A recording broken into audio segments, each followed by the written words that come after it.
Artis Jessica Iskandar pastikan kabar buka donasi untuk membayar cicilan rumahnya adalah hoax. Diketahui, Jessica Iskandar kini mengaku tengah kesulitan finansial pasca ditipu 10 miliar rupiah. Imbas dari kasus penipuannya, Jessica Iskandar sampai menunggak membayar cicilan KPR 3 rumahnya di Jakarta. Kini ia memutuskan untuk menjual rumahnya tersebut karena tidak mampu membayar cicilan lagi.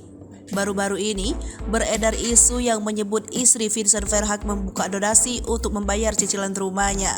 Mengetahui hal itu, wanita yang akrab disapa Jedar ini memberikan bantahan. Hoax tidak benar, tulis Jedar di unggahan Instagram story-nya @ini_jedar Senin 21 November 2022. Pada story berikutnya, Jedar meminta maaf pada rekan-rekannya yang berniat untuk memberikan donasi padanya. Lantas ia turut menegaskan tak pernah membuka donasi tersebut.